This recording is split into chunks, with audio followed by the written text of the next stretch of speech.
Me, 43 years old, working as VP of Operations at Detroit Auto Parts Manufacturer. Base pay is $195,000 with bonuses adding another $50,000 on top. Been working operations management for 15 years to reach this level. Midwest Precision Manufacturing, we produce engine components. Running $245,000 total compensation, managing production across 3 facilities. Privately held company, family-owned for 40 years, pulling $380 million revenue annually. 3 plants in Detroit metro area with 3,200 total employees. We supply Ford, GM, Stellantis, critical parts for automotive supply chain. My job covers all production operations across every plant. Direct report to CEO, supervising plant managers and production leads. Workforce breaks down to 2,800 hourly union workers under UAW Local 412, plus 400 salaried staff handling engineering, supervision, administrative work. Union contract dictates everything: wages, hours, shifts, breaks, overtime rules. Collective bargaining agreement negotiated 2 years back, valid through 2026. Contract runs 187 pages, specifies exact shift schedules down to the minute. 3 rotating shifts, 6 a.m. to 2 p.m., 2 p.m. to 10 p.m., 10 p.m. to 6 a.m., switching every 2 weeks. This rotation's been standard practice for over 20 years. Workers know it cold. Union fought for premium night shift pay and specific rotation patterns. Any schedule modifications require union negotiation and formal agreement. Hired 8 months ago to modernize operations and boost efficiency numbers. Previous VP retired after 18 years. I'm the fresh perspective they wanted.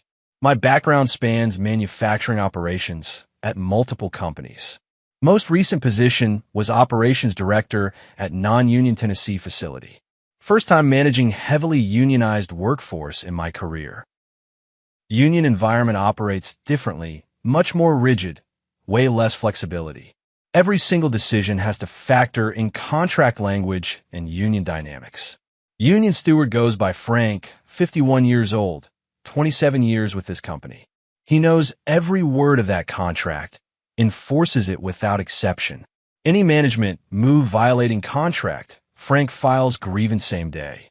We employ union relations manager named Thomas, handles all negotiations. He's been managing labor relations for 15 years, understands UAW inside out. Warned me repeatedly to consult him before touching any work rules. The UAW doesn't play games. Contract violations trigger grievances immediately.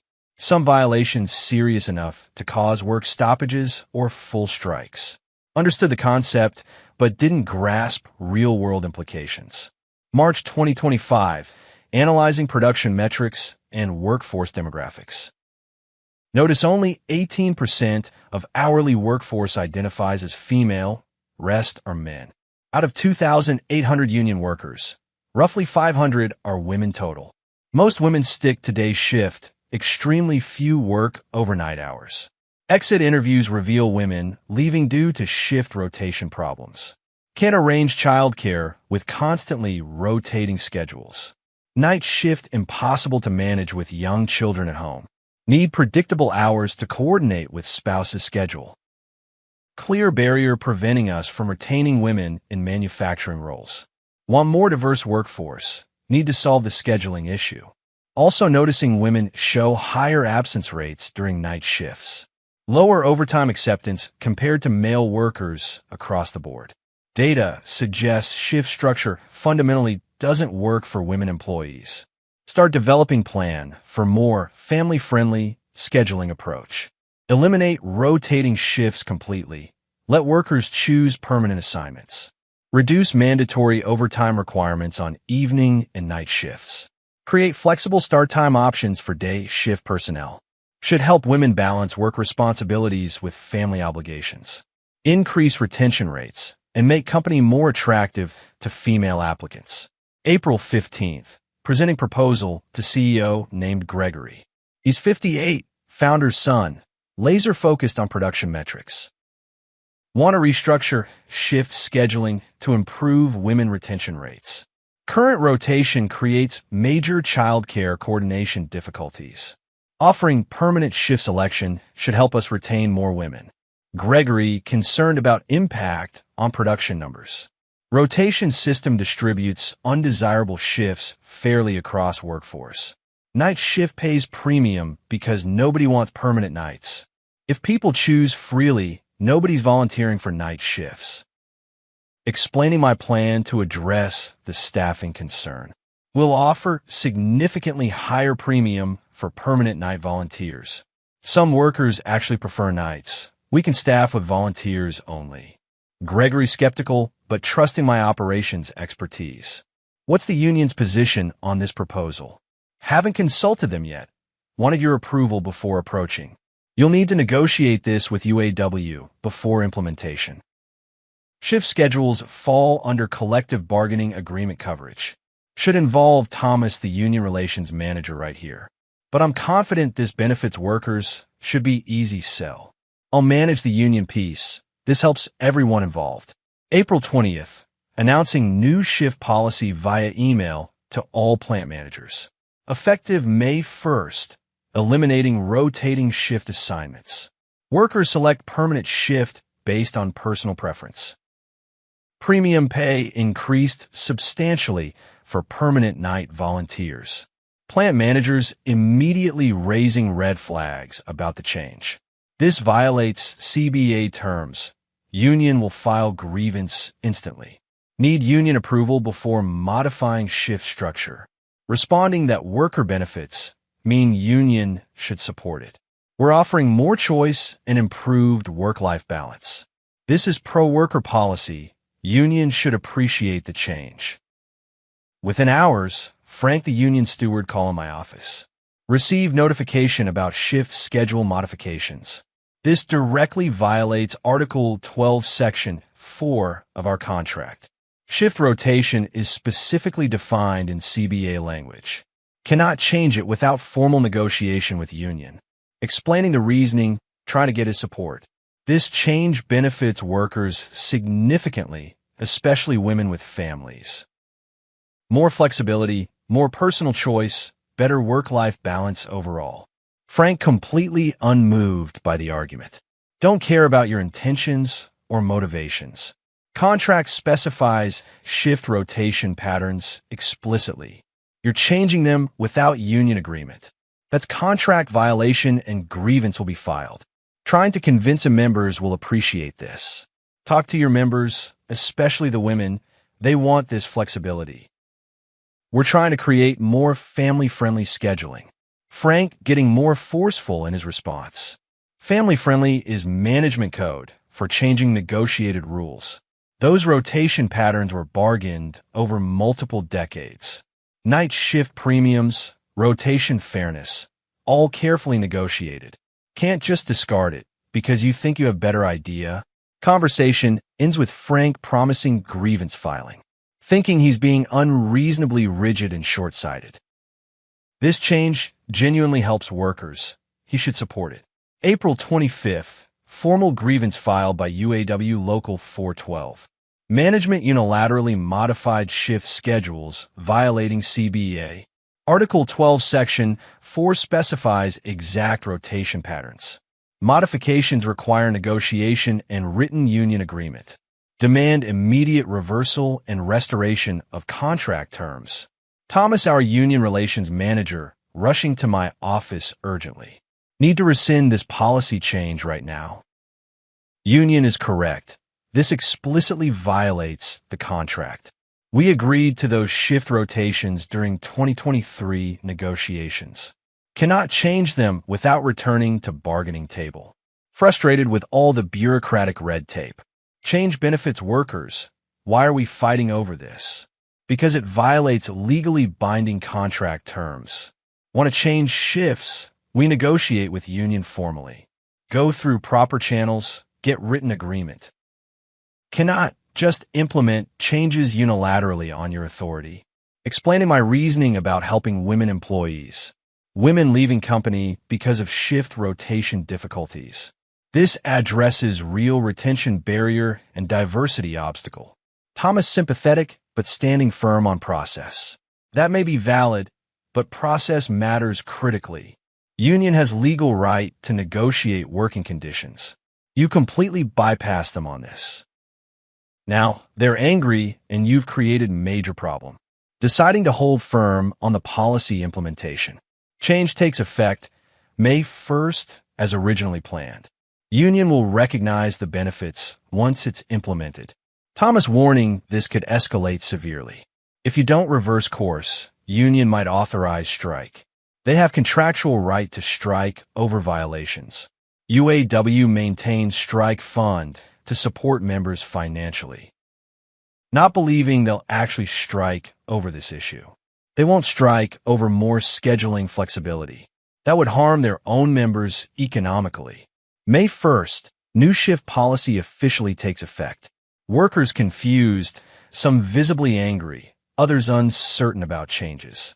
Asking everyone to select their permanent shift preference. Exactly as predicted, very few choosing permanent night shift. Out of 2,800 workers, only 180 volunteer for permanent nights. Production requires 900 workers on night shift minimum. Creates immediate critical staffing shortage. Management starts assigning workers to night shift against stated preferences. Makes workers even angrier, promise choice, but forcing assignments anyway. May 3rd, union holding emergency membership meeting. 2,400 workers attending. Plant parking lot completely packed. Frank addressing the crowd, visible from my office window. Workers agitated, lots of angry shouting and protest signs. Respect the contract, no unilateral changes, UAW strong. After 2-hour meeting, Frank delivering message to management. Membership voted to authorize strike if policy not reversed. You have 48 hours to restore contract shift rotation. If not, all union members walk out immediately. CEO Gregory calling emergency meeting with senior leadership. Need to reverse this change right now. Cannot afford strike. Will lose millions daily. Union is overreacting. They won't actually strike. Yes, they will. UAW has struck for less serious violations. This is clear contract violation. They have strong legal case. VP of Finance, named Diane, presenting strike cost analysis. If production stops, losing $2.3 million per day in revenue. Contracts with Ford and GM require strict delivery schedules. Missing deliveries triggers penalty clauses and possible contract cancellation. Week-long strike could cost $16 million plus long-term customer relationship damage. Gregory looking at me with visible frustration. Reverse the policy, restore old shifts, fix this immediately. Stubborn, still convinced I'm right about this. If we cave, union thinks they can veto any operational improvement. This change genuinely benefits workers, especially women. Need to stand firm and let them see the benefits. Gregory angry now, raising his voice. This isn't about benefits, it's about contract violations. You implemented change without negotiating with union. That's illegal under labor law, not just contract violation. NLRB could investigate. This could be unfair labor practice. Still refusing to back down from position. We have 48 hours. Let me talk to workers directly. I can explain the benefits and get them on board. May 5th, holding town hall meeting with day shift workers. About 900 workers attending, atmosphere extremely tense. Presenting the case for a new scheduling system. We're giving you more flexibility and personal choice. Pick permanent shift that works for your life situation. No more rotating to nights when you have family obligations. Especially helpful for parents, particularly mothers. Workers standing up, guy named Anthony, 45, works machining department. We didn't ask for this change from management. Rotation system is fair. Everyone shares night shift burden equally. Your system forces some people to work nights permanently. That's not fair. That's not what we negotiated for. Female worker standing up. Woman named Maria, 38, Assembly Department. I'm a mother, and I don't want this change at all. I like knowing my schedule rotates. I plan my life around it. My husband and I coordinate our rotations for childcare coverage. Your system doesn't help me. It makes planning harder, actually. More workers echoing this exact sentiment. They don't want the change. They prefer predictability of rotation. Even though it's challenging, they've built their lives around it. Workers united in demanding old system restored. Shocked by the reaction, thought workers would support this. Especially thought women would appreciate the flexibility offered. But they're angry, feel I'm imposing solution to non-existent problem. May 6th, deadline arrives, haven't reversed the policy. 6 a.m., day shift workers arriving at plant gates. Instead of entering facility, staying outside with union steward Frank. 2 p.m., afternoon shift arrives, joining day shift outside gates. 10 p.m., night shift arrives, entire workforce outside plant. 2,800 union workers, all standing together refusing to work. The strike has officially begun. Production stops completely. All 3 plants shut down immediately. Only salaried staff and management inside cannot operate machinery safely.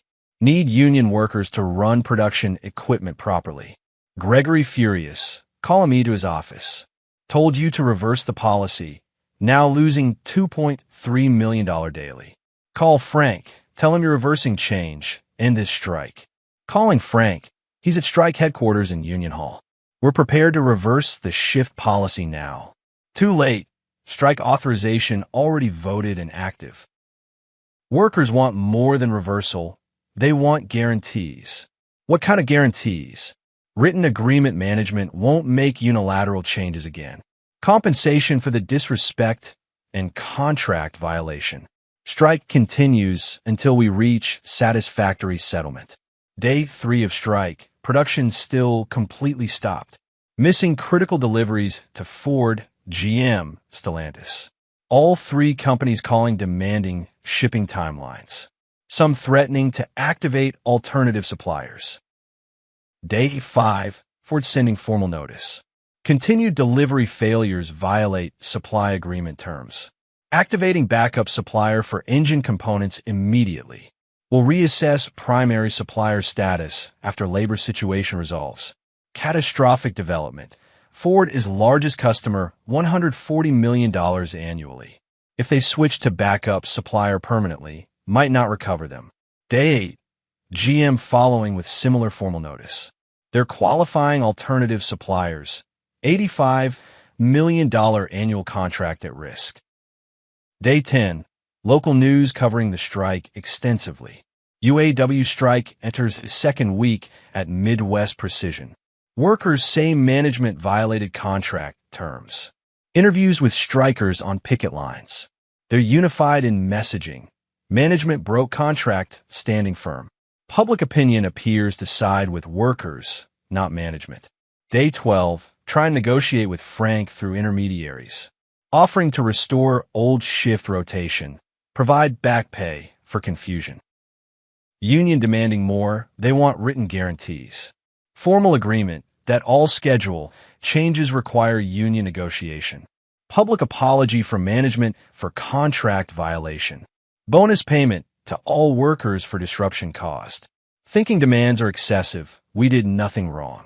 CEO Gregory disagrees strongly with my assessment. We violated their contract. They have every right to demand this. Accept their terms. End strike. Save what's left of customer relationships. Day 15. Financial impact becoming severe. Lost revenue. $34.5 million and still counting daily. Ford has moved 60% of orders to backup supplier already. GM is testing alternative supplier with sample orders. Finished inventory stock depleted. Cannot fulfill any orders. Day 18. Stellantis cancels major contract worth $42 million annually. Unreliable supply during strike creates unacceptable operational risk. Switching to established supplier with stable labor relations. Complete disaster. Lost major customer permanently. Day 21. 3 weeks in a strike. Financial pressure crushing. Company burned through all cash reserves completely. Cannot pay suppliers, some demanding payment before shipping materials. Credit line maxed out. Banks nervous about labor situation. Day 25. NLRB getting involved in the situation. Union filed unfair labor practice charge against company. Management implemented unilateral changes to working conditions. Violated duty to bargain in good faith with union. NLRB investigator reviewing the complete case. If they find against us, penalties and back pay could reach millions. Day 30. CEO Gregory making final decision. We're accepting all union demands, ending the strike now. Company cannot survive much longer without production running. Negotiating team meeting with union leadership. Agreement includes complete restoration of original shift rotation system. $2,500 bonus to each union member for disruption. Written guarantee all schedule. Changes require formal negotiation. Public statement acknowledging contract violation. Total cost, $7 million in bonuses plus lost revenue of $69 million. Day 32. Union membership voting to accept settlement terms. Strike ends officially. Workers returning day 33. Production resumes, but damage is extensive and permanent. Day 35. Back in production, but facing major problems. Ford has permanently moved 60% of business to competitor. GM is splitting orders between us and alternative supplier. Stellantis contract gone completely. $42 million revenue permanently lost. Total annual revenue impact, $95 million reduction. From $380 million down to $285 million. That's 25% revenue decline. June 2025, Board of Directors meeting. Private company, but still has board of family shareholders and advisors. They're reviewing complete financial impact of strike. Lost revenue during strike, $76 million. Settlement costs, $7 million. Lost customer contracts, $95 million annually going forward. Total financial damage, $178 million plus when accounting for future revenue.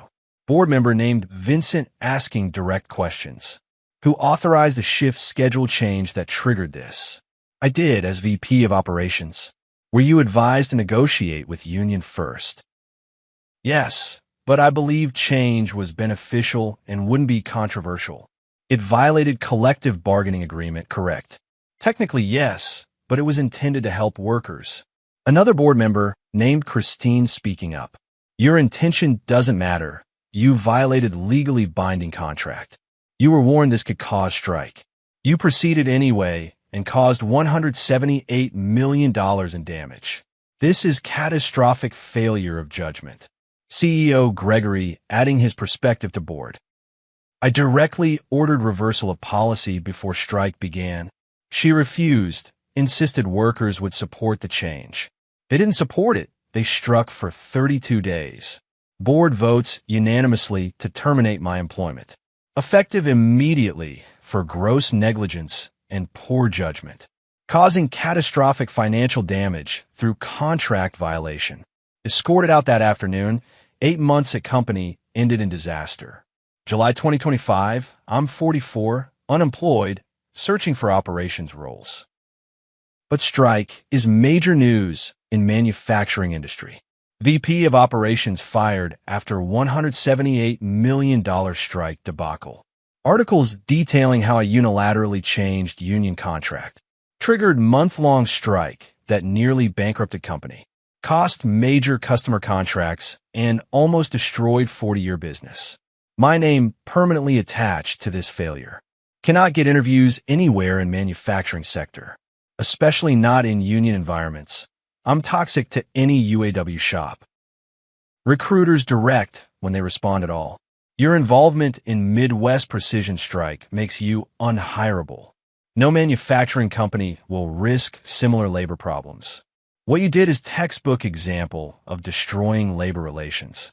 6 months unemployed, financial pressure mounting significantly. Detroit cost of living manageable, but unemployment doesn't cover it. Finally getting offer at small non-union manufacturer. Operations manager role, $78,000 salary. Tiny company, 45 employees.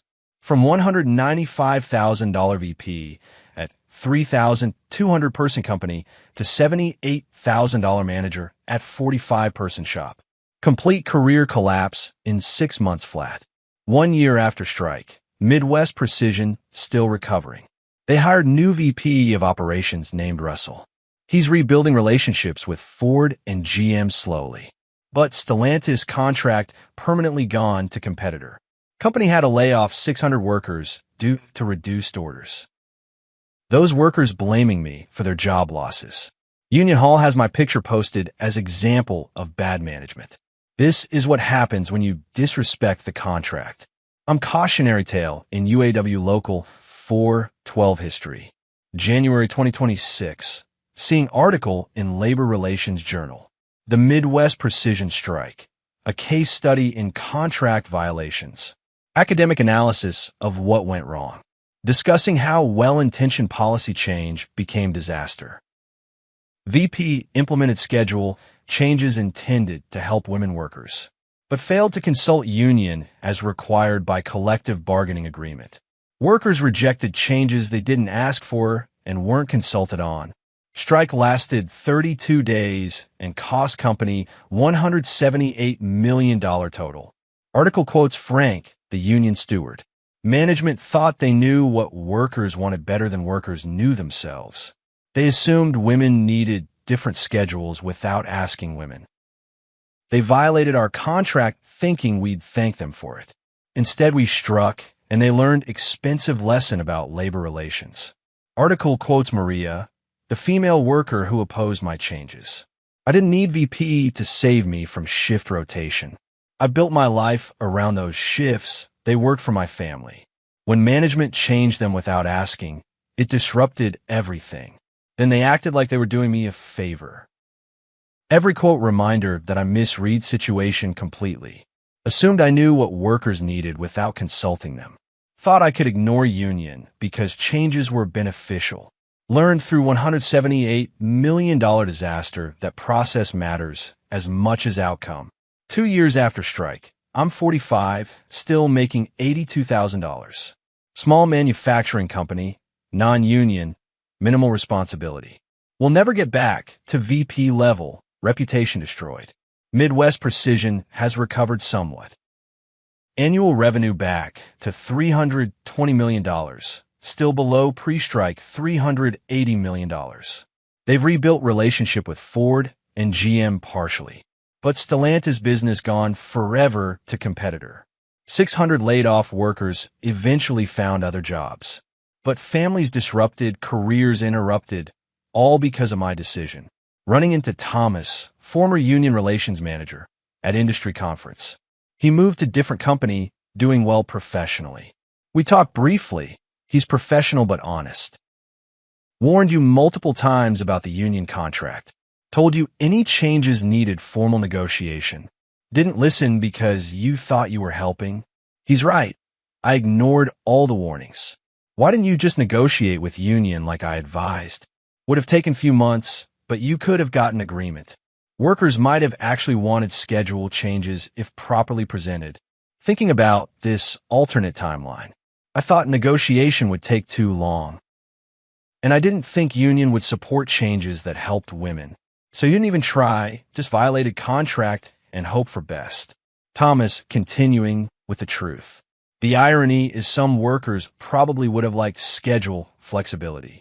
But you implemented it wrong, without consultation or consent. Made it feel like something imposed on them rather than negotiated for them. So they rejected it and struck to defend their contract rights. He's absolutely right. Could have achieved same goals legally, through proper union negotiation and worker input, but took shortcut and it destroyed everything. 3 years after strike, seeing update about Midwest Precision. Company being sold to larger automotive supplier. Sale price is $240 million, down from estimated $420 million value before strike. Family owners getting less than half expected value because company never fully recovered from revenue loss and reputation damage. Frank, the union steward, retired last year. His legacy is leading successful strike that protected contract rights. He's respected in UAW as strong steward who stood up to management. My legacy is the VP who triggered that strike through incompetence. Forever example of what not to do in labor relations. 4 years after strike, I'm 47, making $85,000. Still at small manufacturer, still in operations management, but nowhere near VP level. Will never recover that career trajectory. Seeing job posting for VP of operations at automotive supplier. Salary $210,000. Managing 4,000 employees. Union environment. Exactly the level I was at before the strike. But will never be considered for roles like that again. My Google search results start with VP fired after $178 million strike. No company will risk hiring me in unionized environment. Thinking about that decision constantly. Changing shift schedules without union negotiation. Seemed so reasonable at the time, trying to help women workers, but violated legally binding contract and ignored all warnings. Triggered 32-day strike that cost $178 million and nearly bankrupted company. Lost 3 major customer contracts permanently. Caused 600 layoffs and destroyed company's value. All because I thought I knew better than union contract. Better than workers who actually did the jobs. Better than experienced union relations manager who warned me. That arrogance cost everything. My career, my reputation, my $195,000 salary. Cost the company $178 million and its independence. Cost 600 workers their jobs. Cost family owners half their company's value. All because wouldn't follow proper process. Wouldn't negotiate with union like required to. Wouldn't listen to workers about what they actually wanted. Just impose solution to problem that didn't exist. That's what I live with now at 47. Former VP of operations who triggered catastrophic strike.